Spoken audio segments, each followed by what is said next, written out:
जय हिंद। कैसे हैं आप लोग? आई होप कि अच्छे होंगे। तो चलिए, इससे पहले के सेशन में हम सब फिजिक्स ऑब्जेक्टिव का पार्ट 1 और पार्ट 2 को किए थे। ये दोनों कंप्लीट कर चुके हैं और आज हम सब पार्ट 3 करने वाले हैं। जो मस्ट वीवीए ऑब्जेक्टिव क्वेश्चन है फिजिक्स का, उनके पार्ट 3 करने वाले हैं। आपको मैं बता दूं कि इस चैनल फिजिक्स हो, केमिस्ट्री हो, बायोलॉजी हो या फिर एसएसटी के कोई भी सब्जेक्ट हो, सारे सब्जेक्ट का मस्ट वीवीए ऑब्जेक्टिव क्वेश्चन 2026 करवाने वाले हैं क्लास 10th के लिए। तो चैनल से जुड़ना ना भूलें और वीडियो को देखिए, बहुत सारे क्वेश्चन रिवाइज हो जाएंगे आपके। तो चलिए, आज के सेशन को हम सब स्टार्ट करते हैं। देखो भाई, पहला क्वेश्चन क्या बोल रहा है, पढ़ो। पहला क्वेश्चन बोल रहा है कि निम्न कौन सी राशि न्यूटन में मापी जाती है। पहला क्वेश्चन बोल रहा है कौन सी राशि न्यूटन में। न्यूटन में किसको मापा जाता है? प्रेशर को हम सब दाब बोलते हैं, हिंदी में देख लो। प्रेशर को दाब बोलते हैं और फोर्स यानी बल। फोर्स यानी बल। बल का मात्रक क्या होता है? तो न्यूटन होता है। बल का मात्रक क्या होता है? न्यूटन होता है। क्या होता है? न्यूटन होता है। वर्क यानी कार्य। वर्क यानी कार्य का मात्रक क्या होता है? जूल होता है। कार्य का मात्रक जूल होता है। और एनर्जी, एनर्जी का भी मात्रक क्या होता है? जूल ही होता है। एनर्जी का मात्रक जूल ही होता है। क्या होता है? जूल होता है। तो ये प्रेशर यानी दाब, दाब का मात्रक तो पता है, पास्कल होता है। क्या होता है? पास्कल। क्या होता है? पास्कल। दाब का मात्रक क्या होता है? पास्कल होता है। क्या होता है? पास्कल होता है। नहीं, क्वेश्चन नंबर 2 को देखो। ये बोल रहा है कि विद्युतीय ऊर्जा की वाणिज्यिक इकाई क्या होती है? विद्युतीय ऊर्जा की वाणिज्यिक इकाई, the commercial unit of electrical energy. The commercial unit of electrical energy क्या होता है? ये हम सबसे पूछ रहा है। बताओ भाई साहब क्या होगा? ऑप्शन ए में है जूल होगा, वाट होगा, किलोवाट हो, आर होता है, या फिर एम्पियर होता है, या फिर एम्पियर होता है। तो option C is right option है। ऑप्शन सी किलोवाट आर होता है। विद्युत ऊर्जा की वाणिज्यिक इकाई क्या होता है? Kilowatt hour. शक्ति का मात्रक होता है वाट। वाट किसका मात्रक? तो शक्ति का मात्रक क्या होता है? वाट होता है। और जूल तो आपको पता है किसका मात्रक होता है? उष्मा का मात्रक क्या होता है? जूल होता है। उष्मा का मात्रक जूल होता है। और एम्पियर तो आपको पता ही है, एम्पियर आर। एम्पियर आर कुछ नहीं है। एम्पियर आर हम सब, एम्पियर मुख्य रूप से किसको लगते हैं? विद्युत धारा को मापने के लिए क्या रखता है? यूनिट एम्पियर रहता है। लेकिन यहाँ पर है एम्पियर आर। नहीं, ये यूनिट नहीं होगा उनका। ध्वनि किस माध्यम में सबसे तेज चलेगी? ध्वनि किस माध्यम में सबसे तेज चलेगी? तो कौन सा माध्यम है सबसे तेज? ये वैक्यूम दिया है। वैक्यूम को बोलते हैं निर्वात। वैक्यूम को बोलते हैं, हिंदी वाला कहता है निर्वात, अंग्रेजी में इसे ही कहते हैं। इसमें क्या ध्वनि चलेगी? ध्वनि वैक्यूम में भाई साहब नहीं ट्रेवल करता। ध्वनि की यदि मैं बात करूं ना, तो सबसे ज्यादा चलता है किसमें? तो सोलिड में। सबसे किसमें होगा? आयरन यानी लोहा, मेटल में। ऐसे याद किया होगा ना, मेटल में पीटने से टन टन की आवाज सुनाई देता है। जैसे ये देखो, सुन रहा है कुछ? तो टन टन की आवाज सुनाई देता है यही। क्वेश्चन नंबर 4 को देखो क्या बोल रहा है। ये बोल रहा है कि वाहनों के हेडलाइट में कौन सा दर्पण का उपयोग किया जाता है? तो हेडलाइट है भाई साहब, बताओ। हेडलाइट सब में किसका उपयोग करते हैं? वाहनों के हेडलाइट। वाहन सबका हेडलाइट देखेगा ना, गाड़ी सबका एक जगह फोकस किया रहता, तब जाके दूर तक रोशनी जाए और दिखे आदमी को, तो एक्सीडेंट या फिर कोई भी चीज रहे, गढ़ा गुरही सब, तो उससे बच सके, तो एक्सीडेंट से ही बचेगा। तो इसमें कौन सा फोकस करने के लिए कौन सा लगाते हैं? बताओ। प्लेन का ही करेंगे यूज क्या? नहीं। क्या हम सब कनकेव का यूज करेंगे? कन्वेक्स का करेंगे? तो भाई साहब कनकेव का करेंगे। किसका करेंगे? कन्वेकेव का। कन्वेक्स का भी यूज करते हैं हम सब। कन्वेक्स का भी हम सब देखने के लिए करते हैं, लेकिन ये डाइवर्ज कर देता है, लाइट को फैलाता है। तो स्टेडियम में फैलाने के लिए, रोड लाइट फैलाने के लिए, तो वहां पर करते हैं। अब फोकस करने के लिए सीखा, टॉर्च सब में कनकेव का ही करते हैं। यानी हिंदी में क्या बोलते हैं? कनकेव को अवतल बोलते हैं। क्या बोलते हैं? अवतल दर्पण का करते हैं। किसका? अवतल का। उत्तल का हम सब डाइवर्ज, लाइट को फैलाने वाला जहां जहां जगह होगा वहां उत्तल बोलना। सिलेंड्रिकल तो बेलनाकार होता है, इसका नहीं करते। क्वेश्चन नंबर 5 को देखो क्या बोल रहा है। विद्युत बल में कौन सी गैस भरी रहती है? विद्युत बल में पता होगा कौन सा गैस रहता है, बताइए भाई साहब। विद्युत बल में कौन सी गैस? नाइट्रोजन और ऑर्गन बोल सकते हैं। नाइट्रोजन और ऑर्गन विद्युत बल में। नहीं, ऑक्सीजन नहीं यार, ऑक्सीजन देते हैं तो यही तो होता है कि विद्युत बल में शीशा लगाया जाता था, काहे के लिए? ऑक्सीजन से जैसे संपर्क करता था तो उसका फिलामेंट टूट जाता था। हाइड्रोजन को तो विस्फोटक गैस के रूप में हम सब मान सकते हैं। कार्बन तो नहीं यूज करते। वायु में ध्वनि की चाल लगभग कितनी होती है? वायु में पूछ रहा है ध्वनि की चाल कितना होगा। वायु में ध्वनि की चाल, वायु में ध्वनि की चाल, ये पता है क्या है? और ये 33 तो कुछ होगा ही नहीं। ये 3000 तो छोड़ ही दो भाई साहब। इसको बताओ और इसको बताओ। ये दोनों ऑप्शन को देखो। ये दोनों ऑप्शन को कभी देखा है क्या? वायु में ध्वनि की चाल कितनी होगी? तो 330 metre per second. 330 metre per second, option A सही होगा। लेकिन 3 × 10⁸ क्या होता है? 3 × 10⁸ ये होता है प्रकाश की चाल। प्रकाश की चाल होता है 3 × 10⁸ प्रकाश की चाल। प्रकाश यानी लाइट, प्रकाश यानी लाइट कितनी ट्रेवल करता है? 3 लाख किलोमीटर पर सेकेंड, 3 लाख किलोमीटर पर सेकेंड करता है कि नहीं करता है? 3 लाख किलोमीटर, उसी को लिखते 3 × 10⁸ मीटर पर सेकेंड। नहीं, क्वेश्चन नंबर 7 को देखो, पढ़ो भाई साहब इसको। ये बोल रहा है किसी वस्तु पर किया गया कार्य ऋणात्मक कब होगा? कोई वस्तु पर काम करेंगे लेकिन निगेटिव कब होगा? निगेटिव जब हम ऐसे सपोज करो इसको धक्का देते हैं तो ये पॉजिटिव जब उधर की ओर जाएगा, लेकिन ये उल्टे आ जाएगा तो निगेटिव, उल्टे आ जाएगा तो निगेटिव। तो बताओ भाई निगेटिव काम कब होगा? जब उल्टे आएगा। तो देखो इसमें ऑप्शन में क्या दिया है कि force and displacement are in same direction, जिधर फोर्स लगाएंगे उधर डिस्प्लेसमेंट हो, सेम डायरेक्शन में होगा तो ये पॉजिटिव काम हुआ। कैसा काम हुआ? पॉजिटिव हुआ। निगेटिव कब होगा? तो ऑप्शन बी को पढ़ो। ऑप्शन बी बोल रहा है कि force and displacement are opposite. Yes yes, जब अपोजिट होगा तब। Option B is right. No displacement गलत है और नो फोर्स भी गलत है। क्वेश्चन नंबर 8 को देखो, समझ में आ रहा है कि नहीं आ रहा है ना? ठीक है, पढ़ो क्वेश्चन नंबर 8 पढ़ो। टीवी रिमोट कंट्रोल में कौन सी तरंग प्रयोग होती है? तो तरंग के लिए भाई देखो हम सब छोटा सा एक ट्रिक याद करते हैं, ये तरंग के लिए फिर किया भी होगा कि गाये गाये अभिजू, गाये अभिजू इंफ्रा मारे, गाये अभिजू इंफ्रा मारे, गाये अभिजू इंफ्रा मारे, गाये अभिजू इंफ्रा मारे। गौ से होता है गामा रे, गौ से होता है गामा रे, गौ से कौन सा रे? Gamma ray. ए से होता है एक्सरे, एक्सरे जानता है ना, हड्डी तड्डी टूटता है तो क्या कराते हैं? एक्सरे। गामा रे सबसे ज्यादा खतरनाक होता है। और से होता है अल्ट्रावायलेट, जिसको यूवी भी बोलते हैं, यूवी रे। क्या बोलते हैं? यूवी। बी से होता है विजुअल, बी से होता है विजुअल, जू से कुछ नहीं होता। इंफ्रा तो इंफ्रे ही होता है, इंफ्रा से इंफ्रा ही होता है, इंफ्रा से इंफ्रा ही। मो से होता है माइक्रो, मो से होता है माइक्रो। आर से होता है रेडियो, आर से होता है रेडियो, आर से होता है रेडियो। तो ट्रिक लिख लो, कहीं पर नहीं लिखा है तो लिखा है तो बहुत अच्छा है।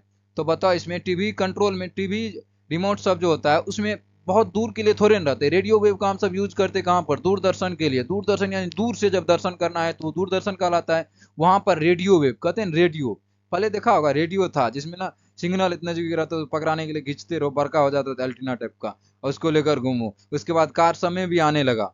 अब तो सब कुछ हो गया आगे, तो अब कार समय नहीं। मैंने तो पहले कार देखता उसके ऊपर में छपरी पे से टांगल रहता था, उससे चलते थे गाना ताना अंदर में। तो बताओ भाई साहब टीवी रिमोट कंट्रोल में कौन था? तो भाई गामा तो रहेगा नहीं, सबसे खतरनाक होता है। रेडियो वेव, तो टीवी रिमोट में रेडियो क्या करेंगे? उतना दूर थोड़े ना, तो रेडियो में हम सब देंगे, ये भी नहीं होगा। लेकिन इंफ्रारे, यस इंफ्रारे का यूज करेंगे। क्या एक्सरे का करेंगे? एक्सरे तो हड्डी तड्डी टूटता है तो डॉक्टर ने कहता है एक्सरे कराओ, वहां पर हम सब यूज करते हैं बॉडी को पार्ट्स को देखने के लिए, तो ये भी नहीं होगा। देखो क्वेश्चन नंबर 9 पढ़ के देखो भाई साहब, ये क्या बोल रहा है? ये बोल रहा है क्या अल्टरनेट से किस प्रकार की धारा प्राप्त होती है? अल्टरनेट से, अल्टरनेट तो बोलते हैं एसी ना, अल्टरनेट यानी एसी से किस प्रकार की धारा प्राप्त, यानी एसी डीसी बोथ नॉन। तो alternate which type of current is obtain for alternate, alternate कौन करता है? तो एसी करता है अल्टरनेट भाई। ऑप्शन ए हो जाएगा, हो जाएगा कि नहीं हो जाएगा? एसी। डीसी थोड़े ना, बहुत नॉन नहीं, ये सब नहीं होगा।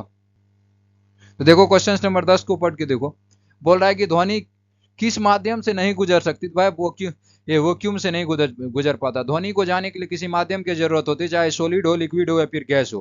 तो वैक्यूम यानी निर्वात से नहीं जाएगा। वैक्यूम को हम सब बोलते हैं निर्वात।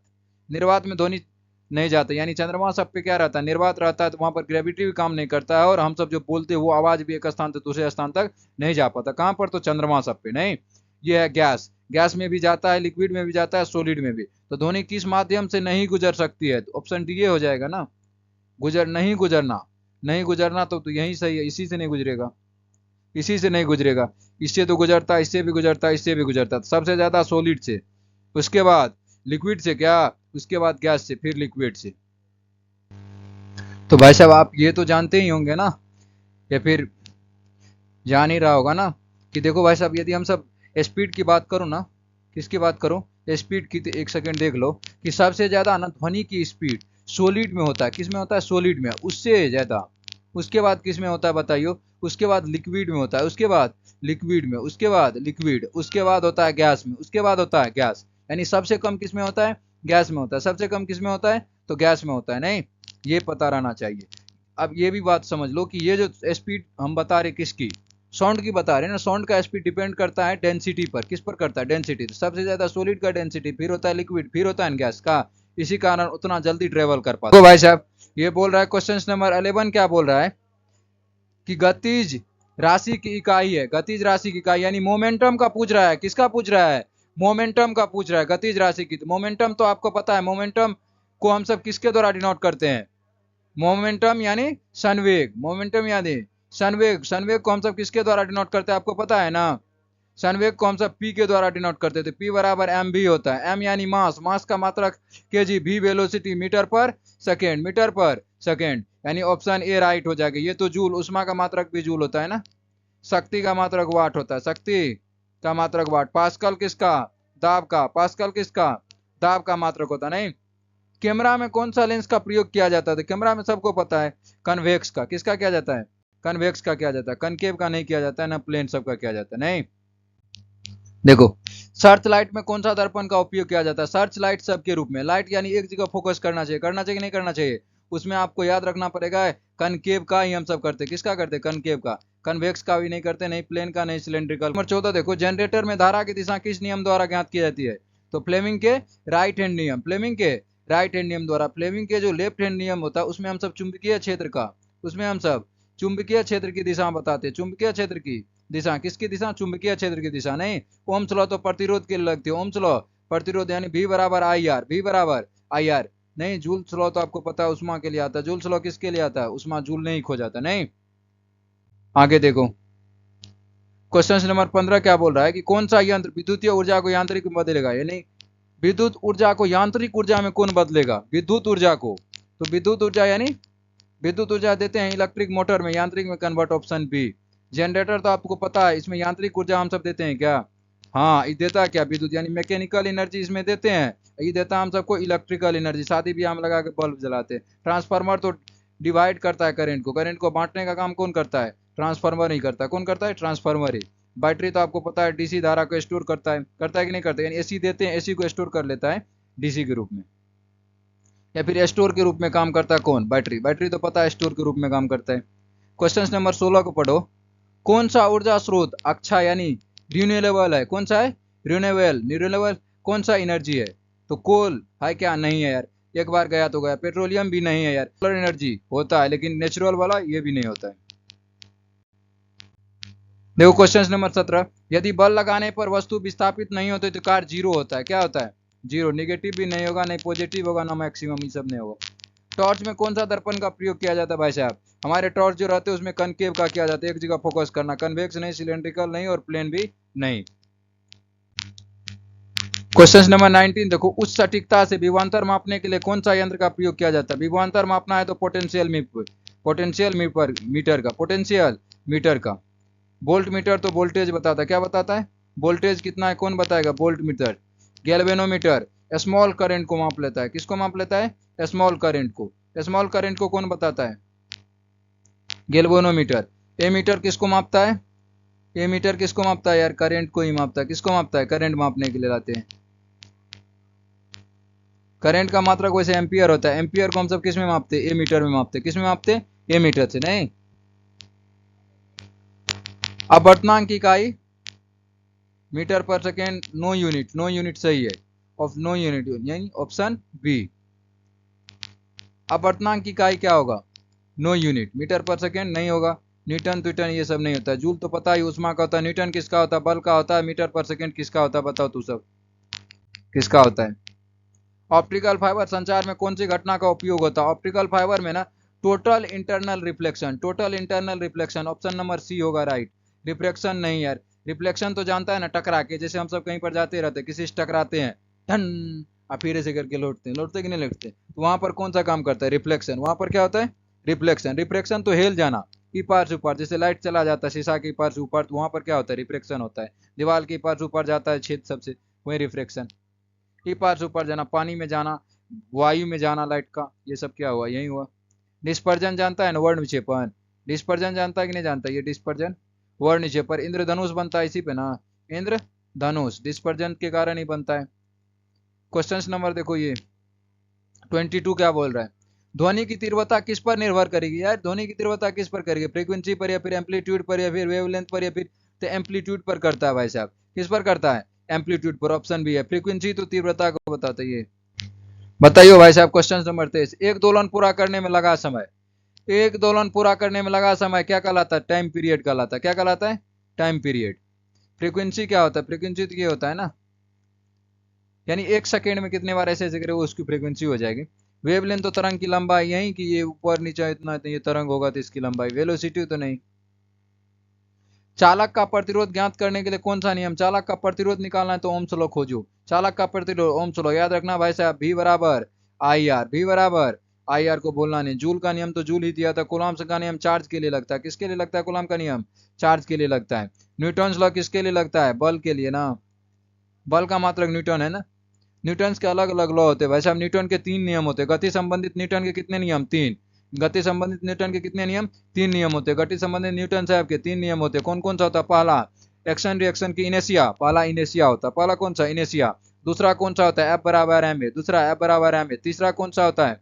प्रत्येक क्रिया के विपरीत प्रतिक्रिया होगा। प्रत्येक क्रिया के विपरीत प्रतिक्रिया यानी एक्शन रिएक्शन। एक्शन का क्या होगा? रिएक्शन होगा। देखो question number 25, last but not the list. आज के सेशन का लास्ट है लेकिन लिस्ट का खत्म नहीं। इसके बाद भी सेशन होगा फिजिक्स का। ये मत समझना कि इंड हो गया फिजिक्स का सेशन। तो देखो भाई साहब, मैकेनिकल एनर्जी को इलेक्ट्रिकल में कन्वर्ट करेगा क्या? माइक्रोफोन किस ऊर्जा का रूपांतरण करता है? माइक्रोफोन जानता है ना फोन से जो बतियाता है, बराबर रहता है। बतियाने वाला फोन जो होता है उसमें कौन सा ऊर्जा का कन्वर्सन होता है? कौन सा ऊर्जा कन्वर्ट होता है भाई साहब? उसमें हम सब बोलते हैं यानी साउंड बोलते हैं, यानी साउंड देते हैं उसको। देते हैं कि नहीं देते हैं? वो किसके रूप में कन्वर्ट कर देता है? तो इलेक्ट्रिक एनर्जी के रूप में। किस में कर देता है? इलेक्ट्रिक एनर्जी के रूप में। किस में करता है? इलेक्ट्रिक एनर्जी के रूप में। तो ऑप्शन में है क्या है?